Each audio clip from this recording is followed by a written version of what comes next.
이 시간에 오늘 특별히 김종훈 집사님 찬양 연주회로 하나님께 영광을 돌리는 특별 찬양 예배에 주의 이름으로 모이신 여러분들에게 은혜와 평강이 충만하기를 기원합니다.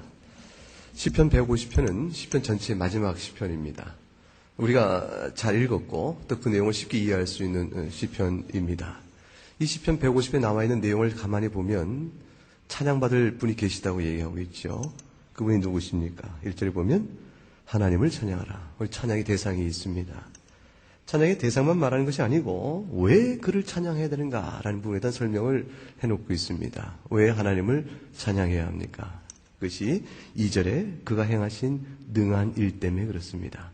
하나님이 전지하시고 그의 선하신 섭리에 따라서 지혜롭게 능하신 권능에 따라 일을 하셨으니 그 일을 목도한 우리가, 경험한 우리가 어찌 그를 찬양하지 않을 수 있는가라는 것입니다.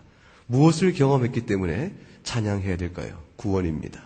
창조와 타락과 구원에 이르는 하나님의 영원 무궁한 그의 섭리와 계획 가운데서 우리 역사 속에 만지신 일, 그 역사를 만지실 뿐만 아니라 우리 각각의 삶 속에 주께서 만지시고 고백하게 하시고 간증하게 하시고 엎드리게 하셨던 놀라운 일들을 상기하며 그를 찬양하라고 얘기합니다. 그가 하신 일 때문에 그를 찬양해야 합니다. 뿐만 아니라 어떻게 그를 찬양해야 될까요? 그 질문에 대한 답을 3절부터 나와 있습니다. 나팔 소리로 찬양해라. 비포와 수금으로 소고치며 춤추며 현악과 퉁소로 큰 소리나는 재금이건 높은 소리나는 재금이건 온갖 수단을 다 동원하여 그 뜻입니다.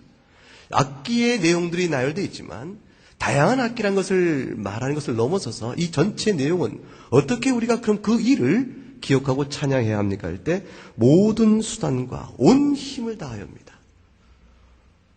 어떤 것이든지 주께서 우리에게 행하신 일들을 기억한다면 찬양에 제한이 없다는 것을 의미합니다. 누가 해야 합니까?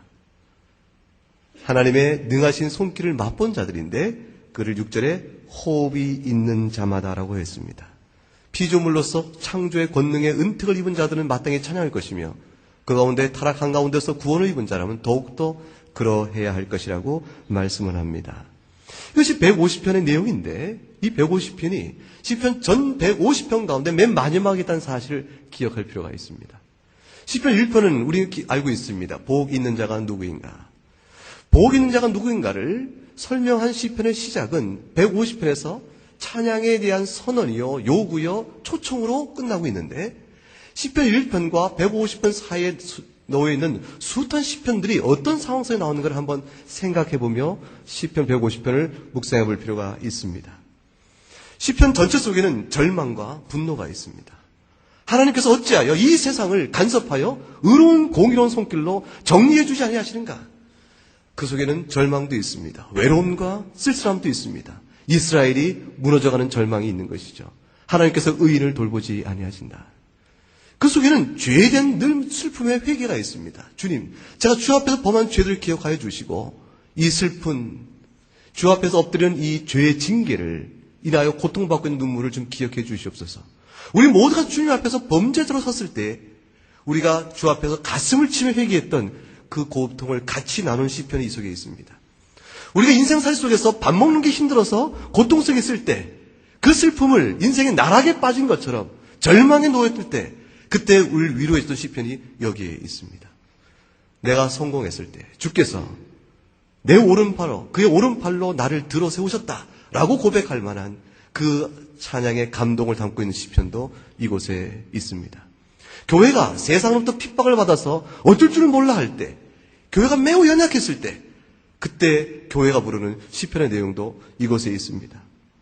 어떤 내용이든지 우리가 인생살이 살면서 부한 자이건 가난한 자이건 성공한 자이건 그렇지 못한 자이건 형편과 처지에 따라 달라지는 것이 아닌 일관된 시편의 전체 주제는 무엇입니까? 복 있는 사람은 하나님의 능하신 손길과 선한 손길을 인하여 찬양을 한다. 1편과 150편을 묶는 광대히 흐르는 주제입니다. 찬양에는 조건이 따로 있는 것이 아닙니다. 신체적, 사회적, 경제적, 문화적 그 어떤 결핍 때문에 찬송을 못할 이유가 없다는 사실을 이 시편이 우리에게 말해주고 있는 것입니다. 그 결론이 호흡 있는 자마다 모든 호흡 있는 자마다 주를 찬양하라. 여기에는 어떤 조건과 형편을 전제로 묻고 있지 않습니다. 정말 그럴 수 있겠습니까? 우리가 신체적, 사회적, 경제적, 정치적, 문화적 그 어떤 결핍 때문에 상처가 있을 때 우리가 찬송하지 못할 이유가 있을까? 그럴 수 없다고 선언하는 이 시편이 사실적인가? 실존적인가? 우리의 삶을 알고 하시는 말씀인가? 이 모든 질문에 대한 답은 무엇입니까? 하나님은 우리의 형편과 처지를 잘 아신다.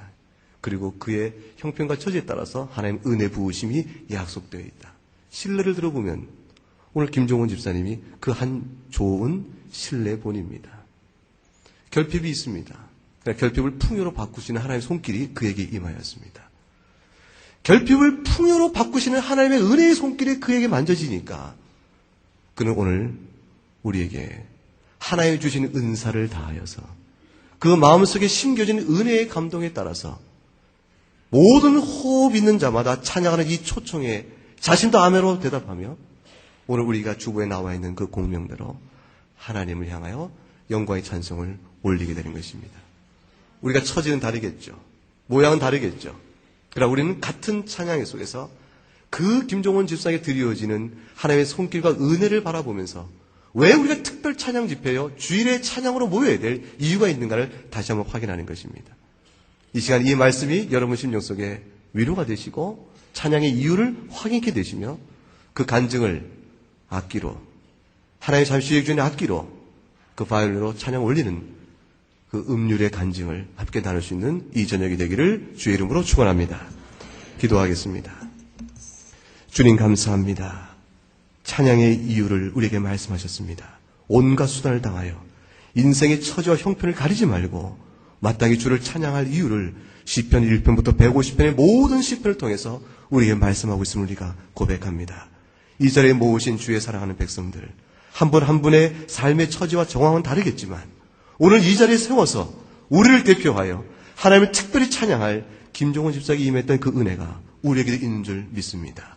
그를 통하여 부으셨던 하나님의 선하심을 바라보게 하시고 그를 위로하셨던 하나님의 손길을 보게 하시고 그러나 우리 또한 오늘 놓여진 모양과 처지가 다를지라도 주의 선하심과 우리를 향하신 긍휼과 자비와 높으신 은혜를 바라보는 찬양의 시간 되게 하시옵소서. 감사하고 예수님 이름으로 기도 올리옵나이다. 아멘.